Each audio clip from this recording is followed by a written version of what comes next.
pinagpala sa saya. Ako'y pinalaya, ako'y pinagpala sa saya. I want to all clap our hands for Jesus. Thank you, Lord, for the opportunity today to worship you. This time as our time of worship continues, patuloy natin i-desire your presence, Lord. You have been gone from His presence. Now is the time to pray, offer a prayer, confess to God, and ask for forgiveness to the Lord. And sabi ni Lord, if you remain in me, He will remain in me. I want us to worship God in our midst, in every homes and every families.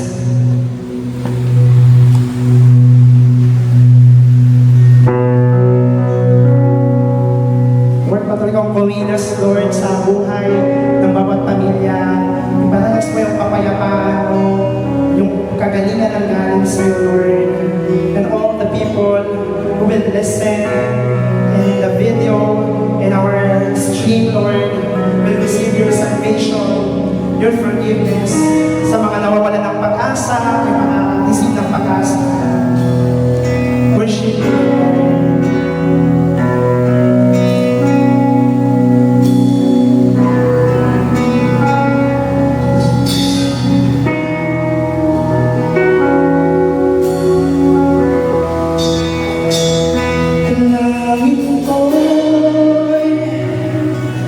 May panig, pananabig sa iyong piling. Noong una natagpuan, hindi lang kaligtasan sa krus ko na.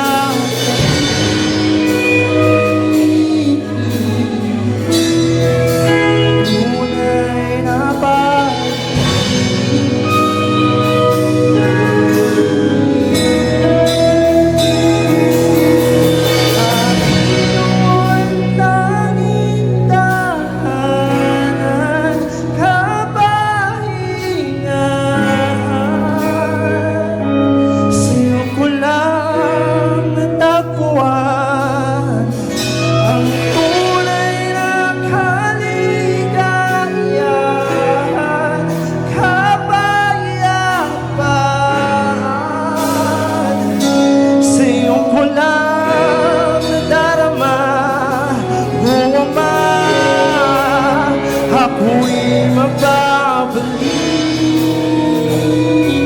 Panginoon,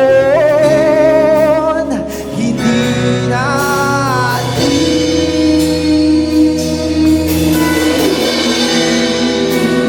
Dalangin ko'y maibalik,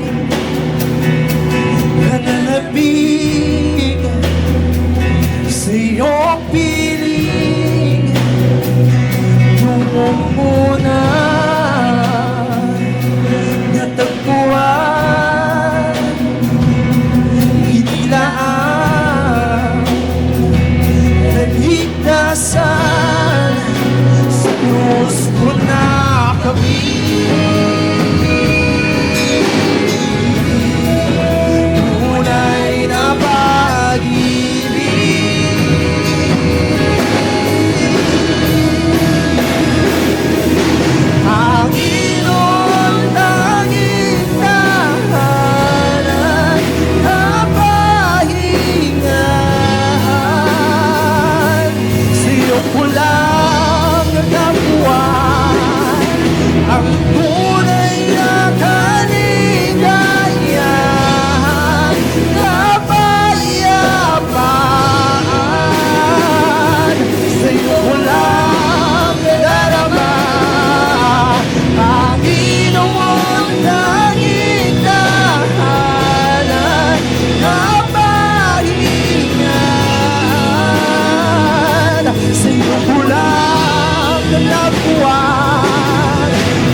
Jesus sa piling mo sumasamba.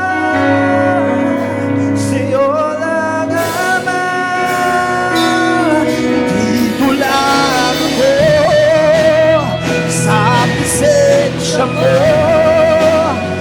Ako'y kumakapit, ako'y nananalig. Dito lang ako, Jesus sa piling mo sumasamba. Sa'yo lang Ama, dito lang ako sa presensya mo. Ako'y kumakapit, ako'y nananalig. Dito lang ako, Jesus sa piling mo sumasamba. Sa'yo lang Ama, dito lang ako sa presensya mo. Ako'y kumakapit, ako'y nananalig. Dito lang ako, Jesus sa piling mo sumasamba. Sa'yo lang Ama, Panginoon tanging dahanan, kapahingahan. Sa'yo ko lang natagpuan ang tunay na kaligayahan, kapayapaan. Sa'yo ko lang nadarama, Panginoon tanging dahanan.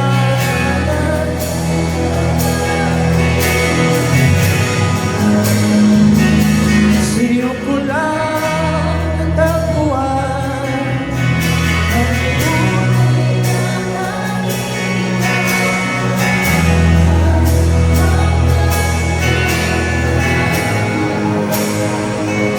Sa'yo ko lang nadarama, O Ama, ako'y magbabalik. Panginoon, hindi na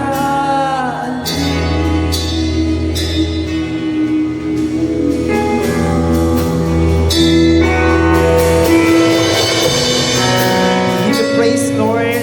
All the praises belongs to you. In Jesus' name we pray. Amen.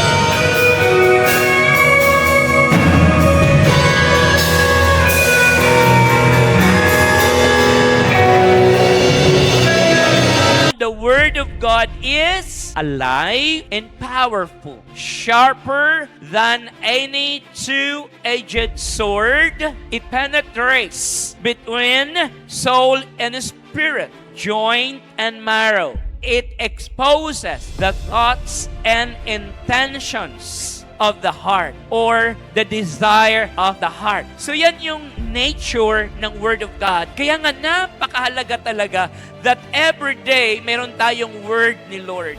Kahit gaano katindi yung pressure, kahit gaano kabigat yung mga pinagdadaanan mo sa buhay mo, kailangan lagi kang tatakbo sa Word ni Lord. Especially kapag nalagay ka sa isang situation na parang hindi mo na alam kung paano ka magsisimula.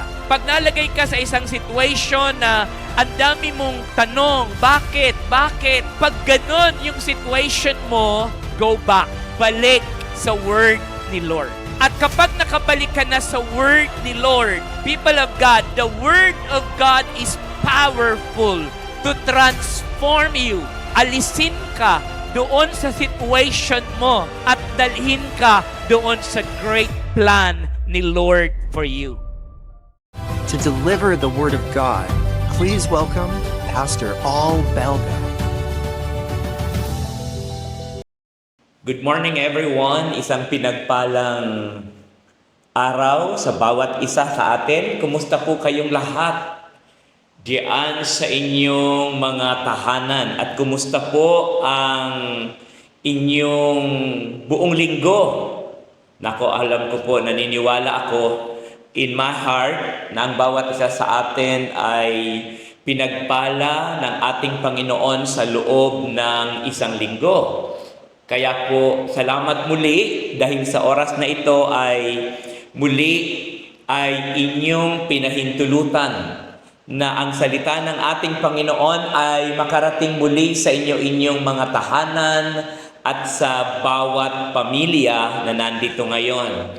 Kaya po sa araw na ito, ako po ay excited.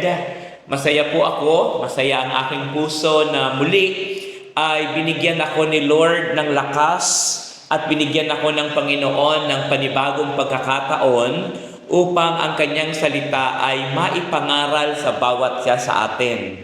Kaya po mula sa oras na ito, ang aking lambing sa bawat isa sa inyong mga tahanan ay patuloy po nating ilaan ang oras na ito para sa ating Panginoon. Kaya po, kung mayroon kayong mga ginagawa na hindi nyo natapos, ihayaan po natin na balikan na lang natin mamaya. Dahil ngayon po ay tayo po ay makikinig ng mensahe ng ating Panginoon. So, ito po ay nararapat lamang na maibigay natin yung tamang pagrespeto sa salita ng ating Panginoon. Kaya po mula sa oras na ito, ang aking pakiusap, kayong lahat po dyan, yung kayo pong mga magulang, mga anak, lahat ng mga tao sa inyong mga tahanan, ay kayo po ay humanap na ng inyong mauupuan at patuloy po kayo na humanap ng lugar na kung saan kayo ay komportable upang kayo po ay maayos na makakarinig ng salita ng ating Panginoon. Kaya po marami pong salamat muli sa inyong lahat. Kaya po sa oras na ito, inaanyayahan ko po na ang bawat isa ay tumayo at tayo pong lahat ay manalangin. Panginoong Hesus, pinupuri ka namin. Maraming salamat sa iyong pangalan. Salamat sa iyong ginawa sa aming buhay.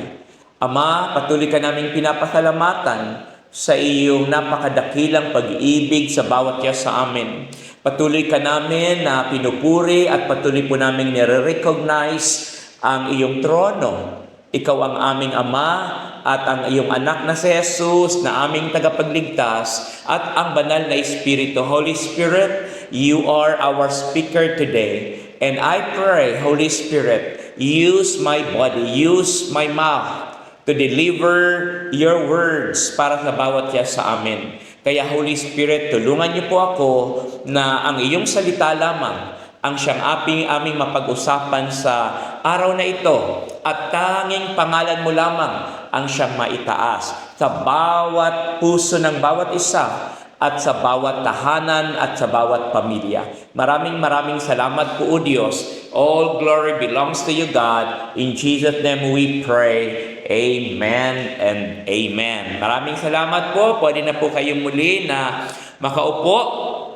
At sa oras pong ito ay ang mensahe na ibibigay sa atin ng ating Panginoon ay matatagpuan po sa Old Testament.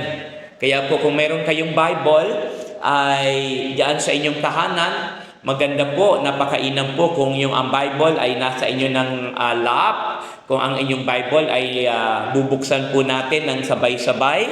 So puntahan po natin yung book of Isaiah, chapter 43, verse 19. So Isaiah 43, verse 19 sa NLT na salin. Ang sabi po dito sa English, "For I am about to do something new.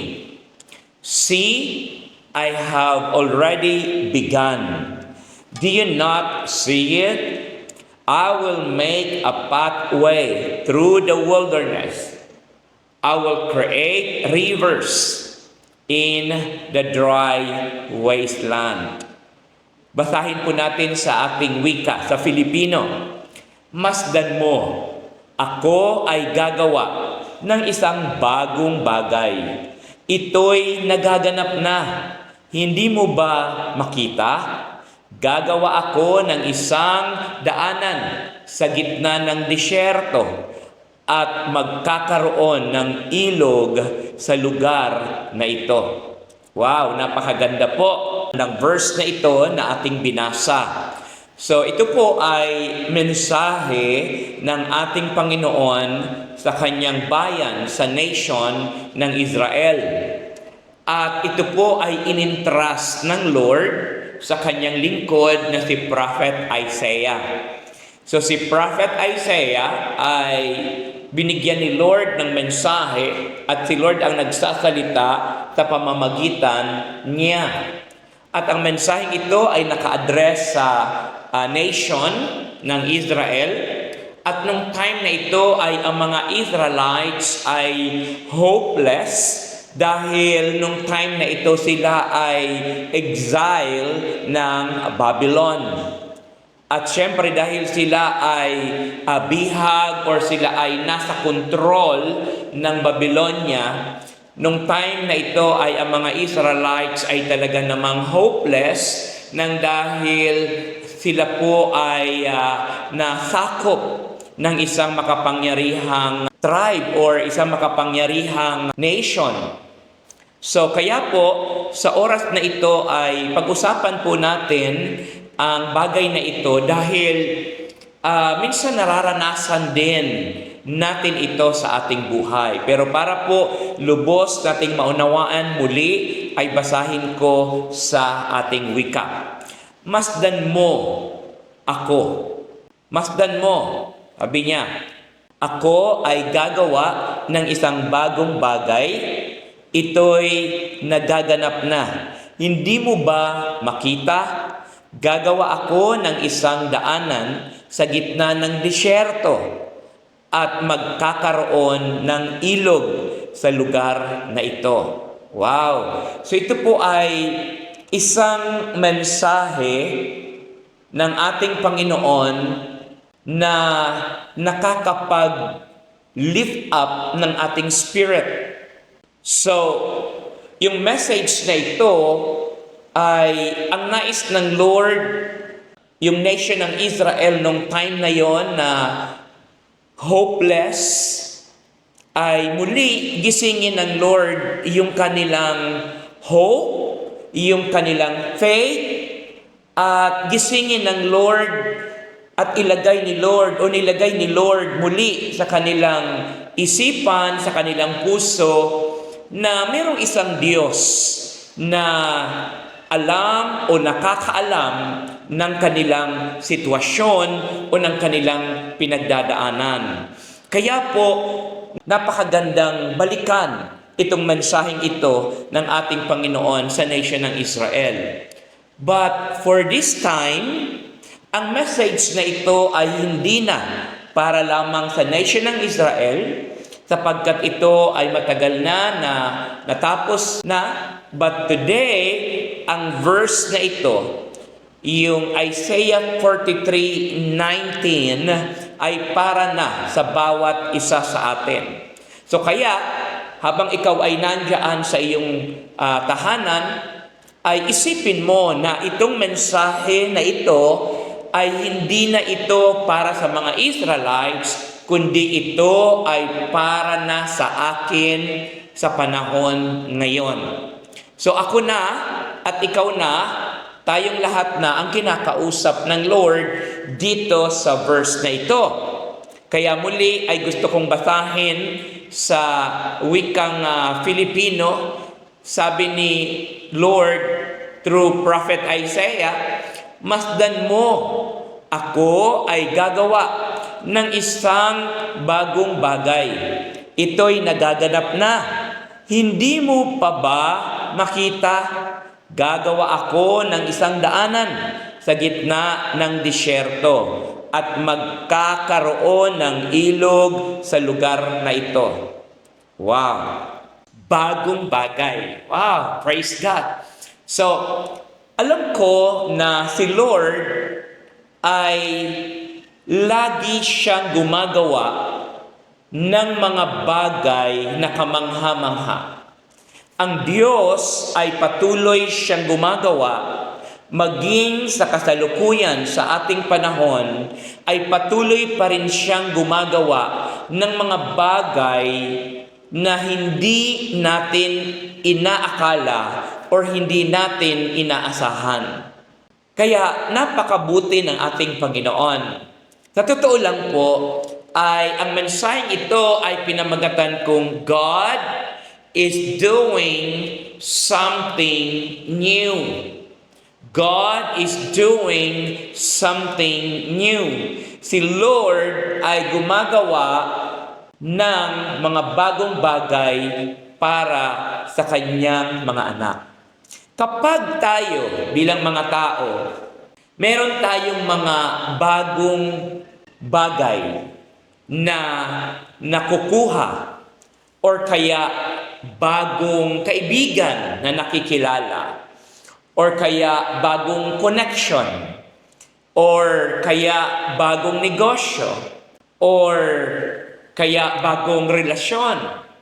Alam niyo po, yung mga bagay na ito, kapag nakakabit doon yung salitang bago, ito ay nag-create ng kakaibang galak, kakaibang saya sa buhay natin. Sapagkat ito nga ay bago. Ibig sabihin, ito ay ngayon lang nangyari, ngayon lang dumating, ngayon lang nakuha, ngayon lang natin naranasan. Kaya ang lahat ng bago na dumarating sa ating buhay ay nagbibigay ito sa atin ng kakaibang saya. Kaya po sa oras na ito, ang sabi ni Lord, God is doing something new. Si Lord ay mayroong maganda, bago na bagay na gagawin sa buhay mo, sa pamilya mo, at sa buhay ko. Or isipin na natin sa iba't ibang area ng buhay natin. Si Lord ay mayroong gagawing bago. Wow! Mayroon siyang gagawing bago para sa atin. Para gisingin ang ating pag-asa. Pero alam niyo po, sa Bible, meron po akong mga nabasa na pwede nating ma-connect dito. Sabi sa Bible, yung bagong alak daw, the new wine, ay hindi daw siya pwedeng ilagay sa old skin wine. Hindi daw, yung new wine ay hindi daw pwedeng ilagay doon sa old na lagayan. Kasi hindi siya match. Pwedeng sumabog yung lumang lalagyan dahil bagong wine ang inilagay. And then, meron din ako nabasa na sinabi na the new cloth ay hindi daw siya pwedeng itahi sa old cloth. So, yung bagong tela, hindi siya pwedeng idugtong sa old na tela. Kasi pag ginawa daw natin yon, yung old ay mapupunit. Wow! Kaya ang sabi ni Lord, sabi sa kanyang salita, kapag tinanggap natin si Jesus bilang ating Diyos at sariling tagapagligtas, yung old side natin, the old life natin, ay napapalitan ito ng new life. The old life, ngayon, i-change siya ng new life. So, hindi pala po pwede na new life na yung gusto mo, pero nandun pa rin yung old life. So, hindi siya po pwede. Okay? So, today, people of God, para maranasan natin at makita natin yung new thing, tingnan niyo po yung sinabi doon sa verse, especially doon sa Filipino.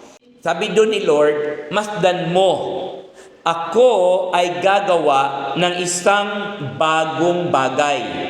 So, masdan mo. So, ang nais ni Lord ay makuha niya your full attention. Ang gusto ni Lord, yung full attention mo ay makuha niya. Kasi ang sabi niya, masdan mo. Ako ay gagawa ng isang bagay, ito'y nagaganap na. So sabi ni Lord, masdan mo, ako ay gagawa ng bagong bagay, pero yung bagong bagay pala, nandyan na. Binigay na. Nakamtan mo na. Pero ang sabi ni Lord ay, hindi mo pa ba makita? Sabi niya, hindi mo pa ba makita? Makita, hindi nakikita, kundi makita. So, ibig sabihin, andyan na siya, pinagkaloob na ng Panginoon, pero hindi mo makita. Hindi mo makita. So, yun ang sinasabi ng salita ng Lord. Kaya ang sabi ni God, at dahil hindi mo makita, gagawa ako ng isang daanan sa gitna ng disyerto at magkaroon ng ilog sa lugar na ito. Wow! Minsan, yung mga bagay na pinagkaloob na ng Diyos, andyan na.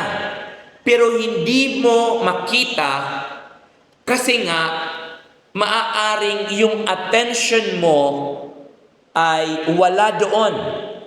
Or, nandyan na siya, maaring nakita mo, pero ito ay binabaliwala mo. Or binabaliwala natin.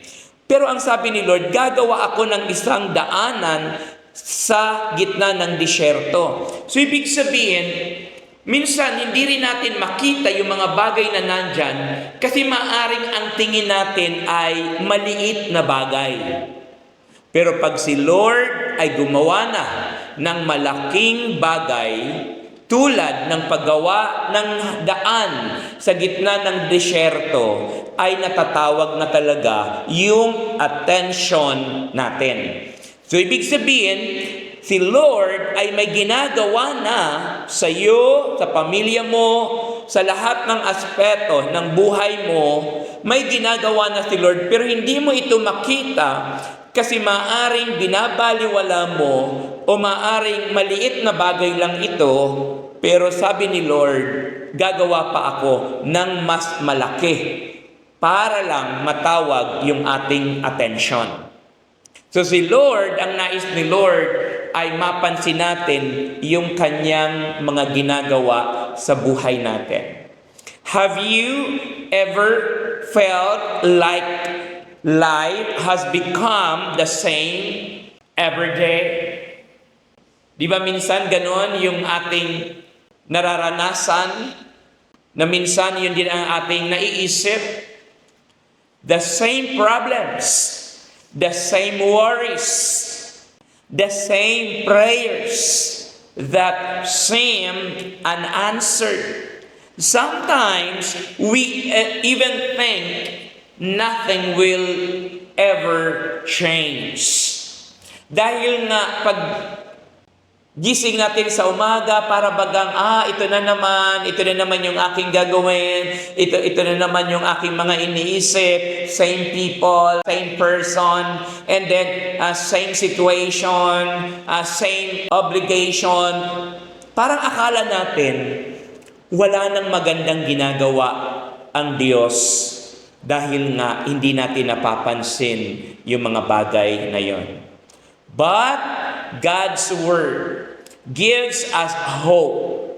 He says, I am about to do something new. Our God is not finished with our family.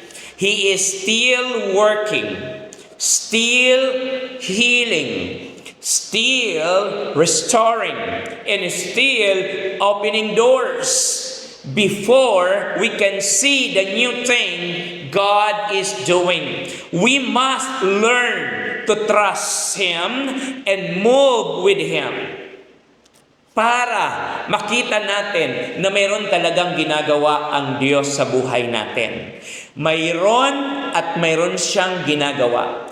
Ang kailangan mo lang minsan ay i-exercise your faith, your trust, hallelujah, para maimulat ang iyong spiritual eye to see the goodness, the faithfulness, and the love of God sa bawat isa sa atin.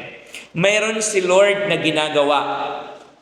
At para itong mga ginagawa ng ating Panginoon ay patuloy na ma-highlight sa ating isipan at sa ating paningin. Number one, people of God, na kailangan mong gawin, leave the past behind and move forward. Para makita natin, para maging maliwanag sa atin, leave the past behind and move forward. Meron kang kailangang iwanan para ikaw ay makapag-move forward. Tulad ng sinabi ko kanina, yung new wine, hindi siya bagay sa old wineskin. And then the new cloth, hindi siya bagay sa old cloth. And the new person ay hindi na siya bagay sa old self. So, people of God, mayroon kang kailangan iwan para ikaw ay makapag-move forward.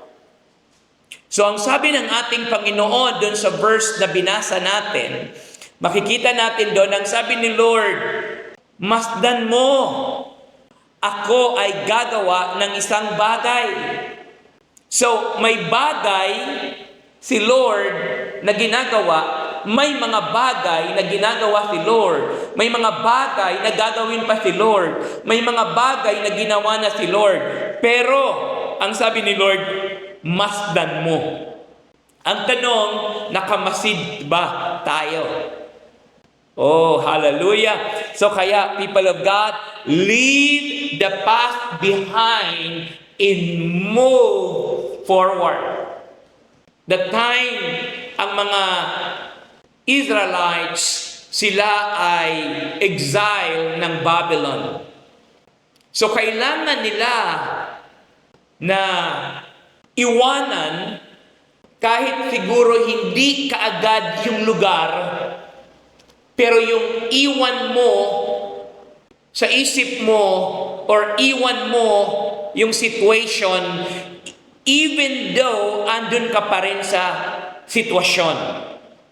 Anong ibig sabihin? Paano natin magagawa yon? Andun ka pa sa present situation, pero yung isip mo hindi na nakatuon doon sa present situation, kundi yung isip mo ay umaabante na, nag-move forward na. Kasi kapag ito yung situation mo, tapos yung isip mo ay doon mo itinoon, hindi ka na makakawala doon. Wala ka nang makikitang hope. Wala ka nang makikita na mga bagay na maganda na pwede mo pang marating at pwede mo pang maabot at pwede mo pang maranasan kasi yung situation mo, yun na ang inilagay mo sa isip mo. So doon nahihirapan ang isang tao na makapag-move forward kapag kung ano yung sitwasyon niya ay nandun na rin yung kanyang pag-iisip. So, itong message na ito, kung i-relate natin sa ating family, ang bawat pamilya ay merong sitwasyon. Ibang-ibang panahon lang natin nararanasan. Pero nakakatiyak ako na ang bawat pamilya ay masaya man, malungkot man, pero mayroon talaga na nararanasan o nalalagay sa isang sitwasyon. So kaya, today, as family of God, ano ba ang sitwasyon mo? Ano ba yung kalagayan ng pamilya nyo sa oras na ito? Or baka yung iba ay hindi naman talaga pamilya, pero kumusta ka ngayon? Katulad ka din ba ng mga Israelites before, na yung time na yon sila ay exile? Noong time na yon ay sila ay conquered ng Babylon? Baka ganon ang sitwasyon ng ating family. Baka yung family natin ay na-conquered ng isang situation. Ibig sabihin, Yung buong pamilya, hindi na talaga makakilos, hindi na talaga makagalaw, hindi na talaga makapag-isip ng mga bagay na pwede nilang magawa o mga bagay na pwedeng maging solusyon sa sitwasyon nang dahil sa nakatuon na yung isip mo doon sa sitwasyon mo. So, baka isa tayong pamilya na akala natin ay okay, tayong lahat, maayos tayong lahat, pero baka yung isa dyan na miyembro ng iyong pamilya ay conquered na ng kanyang situation. Baka yung isang tatay pala dyan ay conquered na ng isang situation. At baka yung mommy, the parents, ay conquered na ng isang situation. At baka yung situation na yon ay yun na ang naglilimita sa kanya. At yung sitwasyon na yon, yun na ang nagsasabi sa kanyang isip na hopeless ka na because you are conquered by your situation. Pero people of God, tandaan natin yung sinabi ng ating Panginoon, for I am about to do something new for you, for your family, for me, for us. Hallelujah! May gagawin si Lord na magandang bagay. Hindi lang maganda, bagong bagay. So paano mo maranasan yon? Leave the past behind and move forward. Hindi man agad-agad makawala sa sitwasyon, but your mind, wag mong i-focus sa situation. Tumingin ka sa malayo. Mayroon pang pag-asa. Mayroon pang magagawa. Pwede ka pang makawala. Pwede ka pang lumaya. Pwede ka pang maging masaya sapagkat banda doon, andoon si Lord. Nakatingin si Lord sa iyo. Nakatunghay si Lord sa iyo. At nababasa ni Lord, nalalaman ni Lord ang puso mo. At you are hopeless because of your situation. But our God ay may gagawin siyang bago para sa iyo. We cannot receive what God is doing today if we keep holding on to yesterday.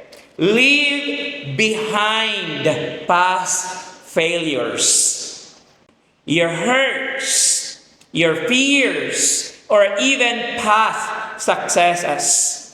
God has something better ahead. Lagi mong ilagay sa isip yon.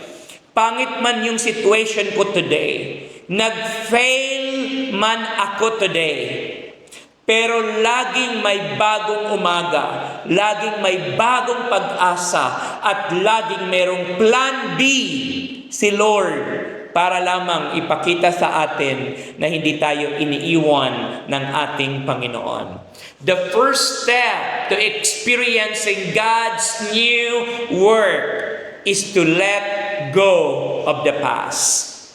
Some people are trapped by yesterday's failures. Others are trapped by yesterday's successes.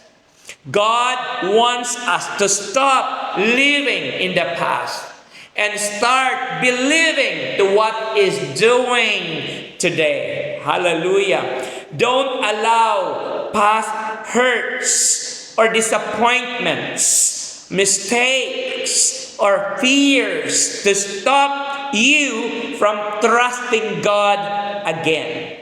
As a family, what do we need to do? Forgive one another. Stop saying, ganito na lang talaga kami.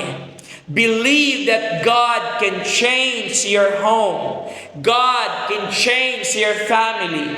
God can change the atmosphere in your home. Pasayahin natin yung ating mga tahanan. Huwag tayong laging tumingin sa mga pagkakamali ng bawat miyembro ng ating tahanan. Huwag tayong mag-focus sa kahinaan ng bawat isa. Huwag tayong mag-focus sa pagkakamali ng bawat isa. Kapag lagi yan ang tinitingnan natin, hindi na tayo kailanman magiging masaya at magiging isa na pamilya sa harapan ng ating Panginoon. Tayong lahat bilang mga tao, mayroon tayong lakas, mayroon tayong kahinaan. Mayroon tayong galing, mayroon tayong hindi naman magaling. So meron tayong mga bagay na wala talaga sa atin na nandoon naman sa iba. So, kaya bilang pamilya, ang lagi mong focus, ano ba yung strength ng bawat isa? Doon ka mag-focus. Then, pangalawa, ano ba yung maganda sa kanya? Doon ka mag-focus. Ano ba yung kaya niyang i-contribute, kaya niyang ibigay, doon ka mag-focus. Huwag mong hanapin yung mga bagay na hindi niya kayang gawin. Huwag mong pilitin yung mga bagay na hindi niya kayang ibigay. Kasi hindi yun ang design ng Lord sa kanya. So, don't allow past hurts or disappointments, mistakes or fears to stop you from trusting God again. Hallelujah. Philippians chapter 3, verse 13 to 14, sabi sa NLT, "Now, dear brothers and sisters, I have not achieved it, but I focus on this one thing, forgetting the past and looking forward to what lies ahead. Press on to reach the end of the race and receive the heavenly prize for which God, through Christ Jesus, is calling us." Hallelujah. Sabi ni Paul, forgetting the past and looking forward to what lies ahead. Hallelujah.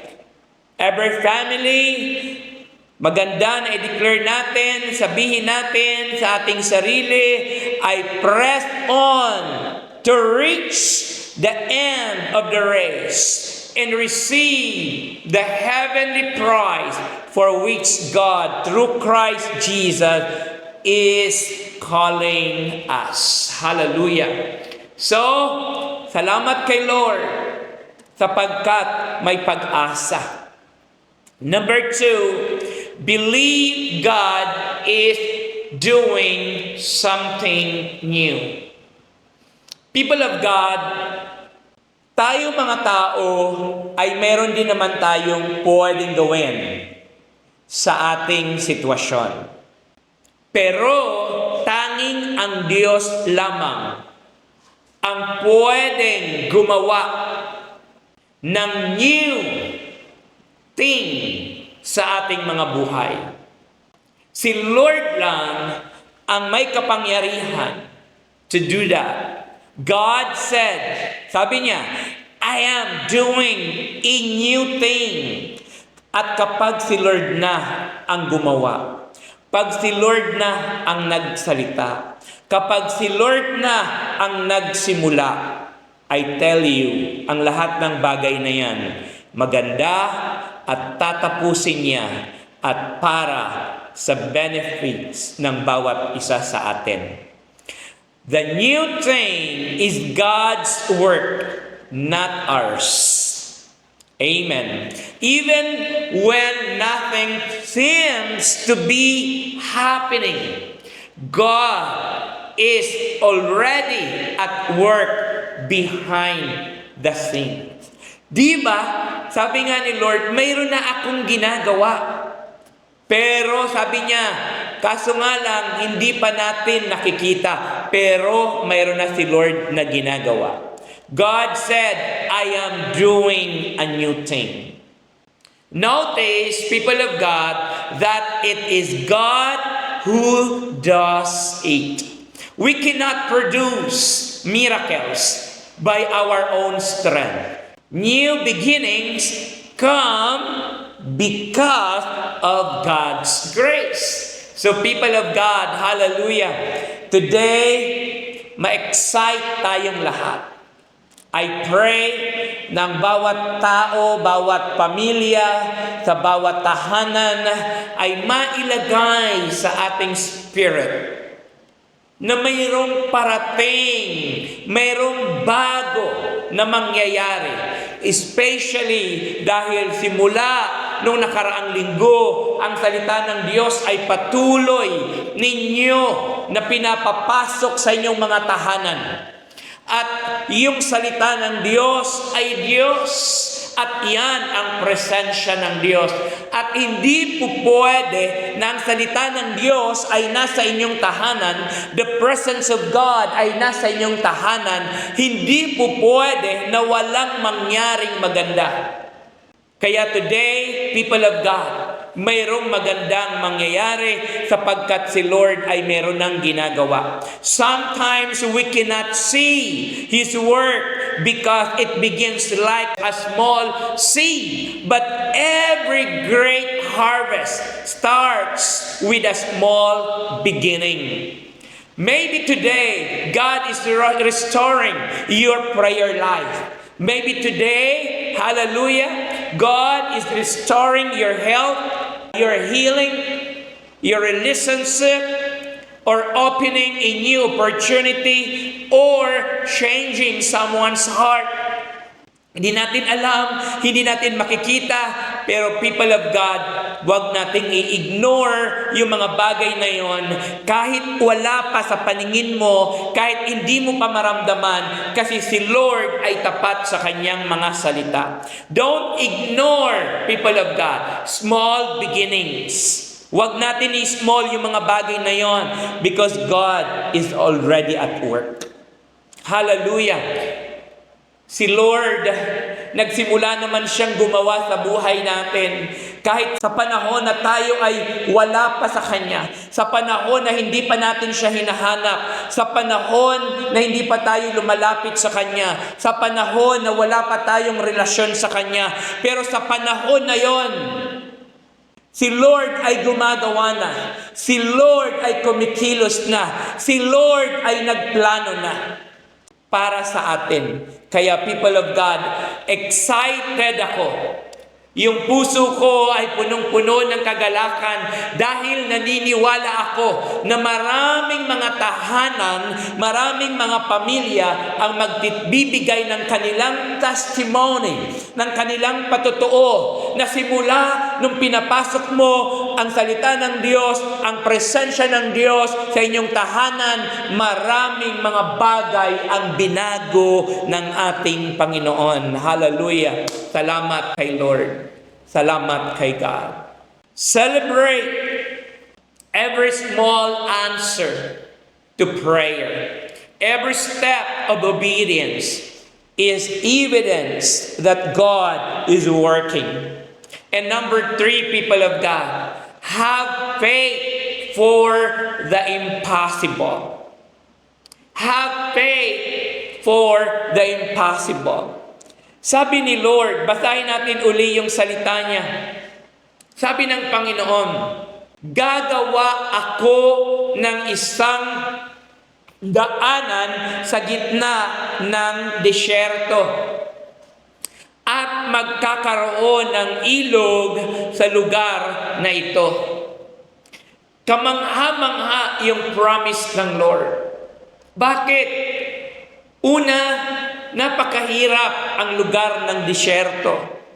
Alam natin yan, na pag sinabing disyerto, ito yung place na walang nag-e-exist na life. Ito yung place na napakahirap sa isang tao mamuhay. Or even sa mga animals na mamuhay. Sapagkat sa isang disyerto, walang provisions.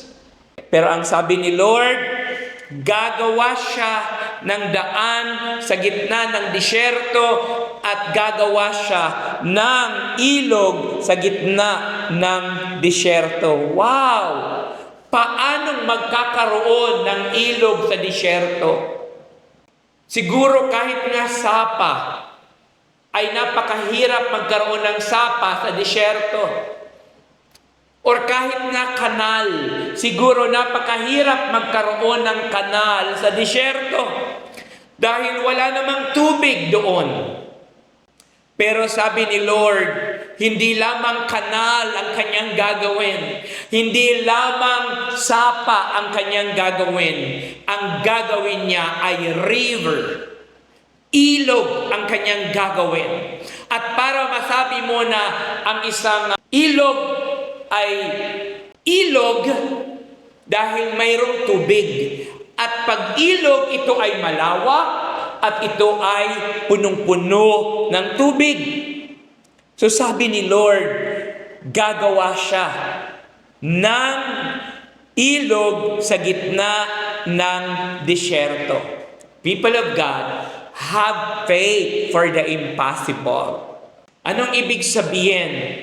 Baka sa loob ng ating tahanan ngayon ay mayroong pinagdadaanan ang bawat isa. Baka ang loob ng ating tahanan, baka ang ating pamilya ngayon ay nasa gitna ng disyerto. Pag sinabing nasa gitna ng disyerto, maaring ang iyong pamilya ngayon ay nalalagay sa shortage na situation. Or lahat ay kulang. Kulang sa pera, kulang sa pagkain, kulang sa maayos na relasyon, kulang sa maayos na pag-uusap, kulang sa pagmamahal. Basta pag sinabing kulang, disyerto yan. So baka yung pamilya natin ngayon ay nahaharap sa disyerto dahil kayo ngayon ay kulang. Or baka ngayon ang pamilya natin ay nahaharap sa isang napaka-imposibleng bagay. Kasi yung isang miyembro ng pamilya nyo ay merong sakit. At hindi lamang basta lagnat, kundi malala na karamdaman. Kapag tayo ay nasa malalang karamdaman, lahat ay affected. Hindi lamang yung taong may karamdaman, but all people na nagmamahal sa Kanya ay ramdam nila yung bigat, ramdam nila yung hirap, at ramdam nila yung challenge. Baka feeling nyo ngayon ay conquered kami at nasa disyerto kami. Pero ang sabi ni Lord, gusto ko lang basahin muli sa inyo yung point number 3. Have faith for the impossible.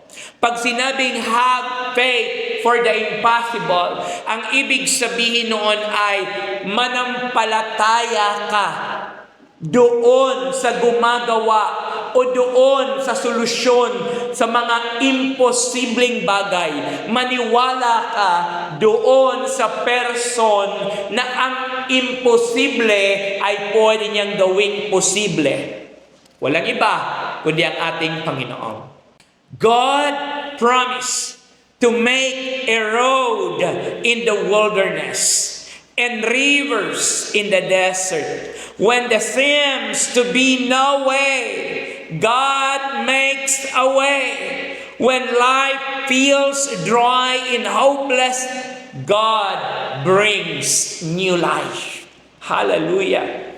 So kaya, young people na nakikinig, baka hindi mo lang sinasabi sa oras na ito, pero kinakain ka na pala ng anxiety, kinakain ka na pala ng stress, kinakain ka na pala ng depression, or kaya young people, nabubuli ka pala sa school, tapos feeling mo wala nagmamahal sa iyo, walang nakaka-appreciate sa iyo, pero gusto kong sabihin sa iyo, yung kinalalagyan mo today, the stress, the anxiety, the depression, hallelujah, I pray, maniwala ka, mayroon si Lord na gagawin. Ngayon, ilagak mo yung iyong paningin, yung puso mo, ibigay mo sa ating Panginoon. Your stress, your anxiety, your depression, i-offer mo yan kay Lord, sapagkat kaya ka ni Lord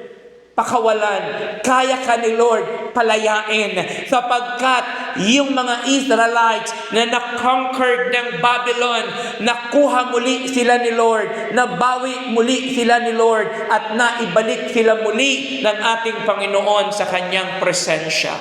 Kaya today, young people, parents, families, hallelujah, maniwala ka, hallelujah, sa mga imposibleng bagay. Kayang gawin yan at kayang solusyonan yan ni Lord. Bring your impossible situation to God and believe in His promises. God promised to make a road in the wilderness and rivers in the desert. A wilderness is a place where there seems to be no way, people of God. A desert is a place where everything feels dry and hopeless. But God specializes in impossible situations. If your family is facing financial problems, broken relationships, sickness, or uncertainty, remember this: God can make a way where there is no way. Pwede si Lord gumawa ng road, ng highway, kahit sa gitna pa ng dagat. He doesn't only help us survive. He gives us hope, strength, and new life. Instead of focusing on the problems, focus on God's promises. Pray together and expect Him to answer. Kaya people of God, family, nawalan ba ng trabaho si daddy? Nawalan ba ng trabaho yung mommy? Nawalan ba kayo ng trabaho ngayon ba ang pamilya nyo? Wala ni isang nagtatrabaho sa inyo? Hallelujah! Praise God! Praise God! Hallelujah! Because today, kung ini-exercise mo at i-exercise mo yung pagtitiwala mo kay Lord, today, this week, gagawa si Lord ng himala at bibigyan kayo ng trabaho ni Lord. Nawala ba yung negosyo? Huwag kang mag-worry sapagkat bibigyan ka ni Lord ng new business. Hallelujah! Nawala ba yung inaasahan mo, yung pinakamamahal mo? Iniwan ka ba sa ere nung taong nagmamahal sa iyo? Huwag kang mag-alala. Hindi niya deserve, hallelujah, hindi niya deserve ang iyakan. Kaya today, young people, hurts ka ba? Broken ka ba? You stand up, hallelujah, and you believe and embrace, hallelujah, embrace Jesus, embrace your faith, at maniwala ka na ngayong araw na to, palalayain ka ni Lord at may gagawin si Lord sa buhay mo. And panghuli, number 4, open your eyes. Doon sa verse na binasa natin sa Filipino, masdan mo, ako ay gagawa ng isang bagong bagay. Ito'y nagaganap na. Hindi mo ba makita? Hindi mo ba makita? Family, hindi nyo ba makita? Young people, hindi mo ba makita? Tatay, nanay, hindi mo ba makita? May ginagawa na si Lord. Sabi ng kanyang salita, may ginagawa na si Lord. Pero ang tanong ni Lord, hindi mo ba makita? Now, para makita mo, open your eyes. Open your mind. Open your spirit. Kasi may ginagawa na si Lord. Kailangan mong makita. Dahil kapag hindi mo binuksan ang iyong paningin, mananatili ka doon sa dark side. Pero pag binuksan mo ang iyong paningin, makikita mo na mayroon palang liwanag na parating. Ang buhay natin minsan ay gabi. Pero kailangan mong dumilat sapagkat mayroong umaga. Ang buhay natin ay minsan ay hapon. Pero kailangan mong maniwala na mayroong umaga. Kaya people of God, open your eyes. God asked, do you not see it?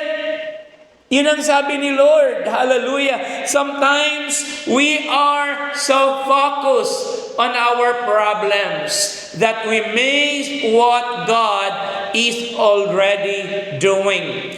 Ask God to help your eyes to His goodness, His answers, in His opportunities. So ask God to open your eyes for you to see His goodness, for you, hallelujah, to receive His answers.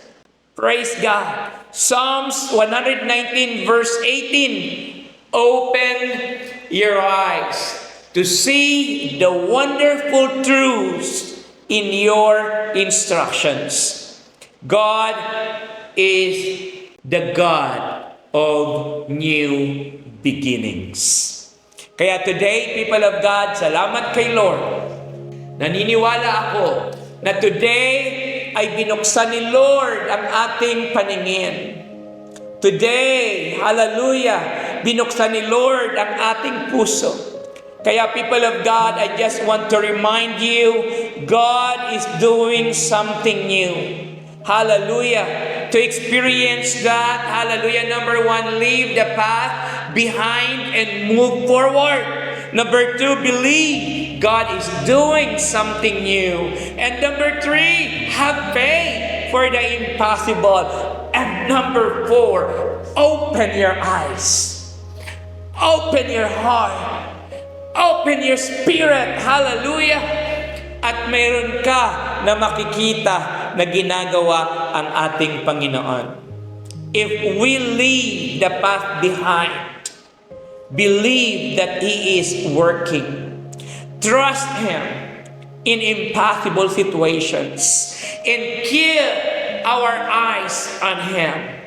We will experience the new thing He has prepared for us. God is doing something new in your life and in your family. God asks, do you not see it? Hallelujah! People of God, salamat sa tanong na yan ni Lord. At ang sagot natin, Lord, today, nakita ko na. Sometimes the problem is not that God is absent.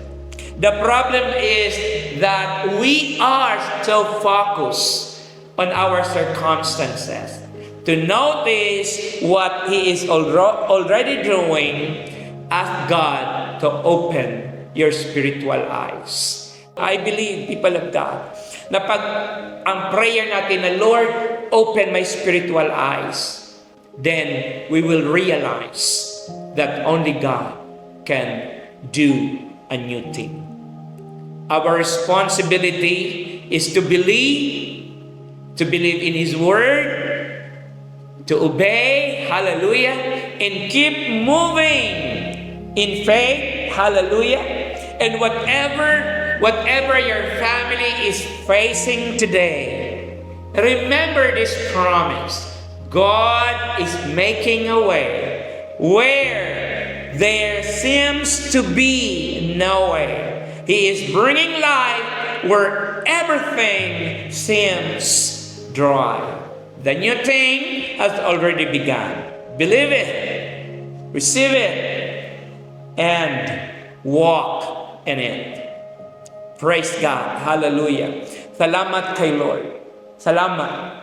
Thank you. Thank you. We love you so much. We love you, parents. We love you, families. And we love you, young people. Mahal tayo ng ating Panginoon. Kaya natin. Kaya natin. Dahil today, hallelujah, God is doing something new para sa iyo. Father, we thank you, Lord. Pwede ba tayong lahat na tumayo? Hallelujah. Tayong lahat ay tumayo. And itaas natin ang ating mga kamay sa ating Panginoon. Hallelujah. And you pray, Lord, open my spiritual eyes.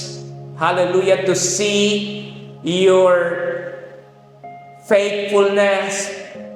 To to see your love, your greatness. Hallelujah. Father, I pray, Lord, open our spiritual eyes. Lord, open the spiritual eyes of your people. And today, Lord, I pray na yung salita na aming narinig ay patuloy ito, Lord, hallelujah,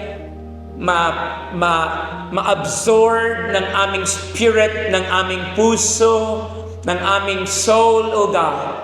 And I pray na ang mga salita mo, Lord, na aming narinig ay patuloy naming lakaran, patuloy naming yakapin, at patuloy naming paniwalaan. Lord, today, naniniwala kami na walang imposible sa iyo. At naniniwala kami, O Diyos, na makakagawa ka ng bagong bagay sa buhay ko, sa pamilya ko, at sa mga mahal ko. Thank you, Lord. In Jesus' name we pray. Amen and amen. God bless you, people of God, and we love you. And today, i-enjoy natin ang ating consolidation, ang ating sharing, at i-share natin sa ating mga loved ones, sa ating family, yung ating mga Rema words. And then after that, i-enjoy natin yung ating food for our physical body with our loved ones. Maraming salamat po. Pagpalain tayo ng ating Panginoon at magkita-kita tayo muli next Sunday. God bless and we love you. So ngayon po, pag-uusapan naman po natin is giving. 2 Kings chapter 8 verse 1. Elisha had called the woman whose son he had brought back to life. Take your family and move to some other place, for the Lord has called for a family on Israel that will last for 7 years. Verse 2. So the woman did as the man of God instructed. She took her family and settled in the land of the Philistines for 7 years. So, nakita ko doon na pag tayo nilagay tayo ni Lord sa isang sitwasyon, pagdating sa finance natin, paano kaya tayo mag-response? Sa mga kabataan, alam ko, may mga pinagkakasasan tayo, may mga bagay tayo, ini-enjoy. Naalala pa kaya natin si Lord? Nakapagtago pa kaya tayo? Maybe hindi natin ma-mention, pero today, niremind tayo ni Lord sa bagay na yun na alahanin natin si Lord pagdating sa finance natin. And when it comes naman sa mga nanay natin, so syempre mababay tayo mga money and daddy, so minsan may mga nahihiram sa atin, and hindi natin maiwasan na magpahirap sa mga tao na nakasarap. Lalo na pag malapit sa atin. Pero alam mo yun, dapat natin maintindihan na yung pagbibigay kay Lord is importante. So hanggang maaari is ilaan natin kay Lord yun. And lastly, sabi ko dito, your faithfulness will bring you to your greatest portion. So iniwala ko na pag ikaw ay faithful kay Lord, ay magpapalain ka ng siksik at iklig at umaan.